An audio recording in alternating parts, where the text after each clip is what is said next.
আমরা BRAC migration programme ২০০৬ সাল থেকেই নিরাপদ অভিবাসন, বিদেশ ফেরত ব্যক্তিদের পুনরুজ্জীকরণ এবং যারা মানব পাচারের শিকার তাদের সাহায্য করার জন্য কাজ করে যাচ্ছি।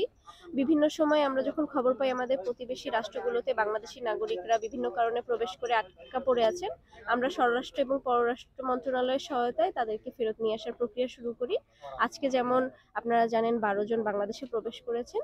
এনাদের মধ্যে বেশিরভাগই বিভিন্ন সময়ে দালালের প্রলোভনে পড়ে বেটার অপরচুনিটিস এর আশায় ভারতে প্রবেশ করেছিলেন কাজের জন্য। পরবর্তীতে তারা যেহেতু তাদের লিগ্যাল ভিসা এবং পাসপোর্ট ছিল না, সেখানে আটকা পড়েন এবং সাজা ভোগ করেন। পরবর্তীতে তাদের নাগরিকত্ব যাচাই করার পরে আজকে তারা বাংলাদেশের কাছে তাদেরকে হস্তান্তর করা হচ্ছে।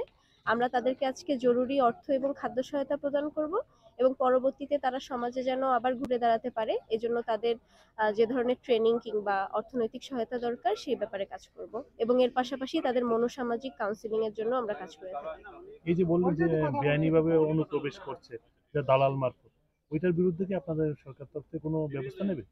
আচ্ছা, আমি সরকারের দিকটা বলতে পারি না। আমরা ব্র্যাক মাইগ্রেশন প্রোগ্রাম থেকে আমরা বিভিন্ন সময় গভর্নমেন্টের সাথে অ্যাডভোকেসি করা, কমিউনিটিতে অ্যাওয়ারনেস রেজ করা যেন মানুষ এভাবে না যায়, অভিবাসন করলে যেন নিরাপদভাবে করে সেই ব্যাপারে কাজ করে থাকি।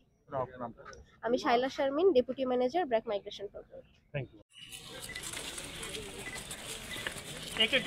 একটু আস্তে আস্তে আস্তে আস্তে হাঁটুন। দুদিকে ছবি নেবে।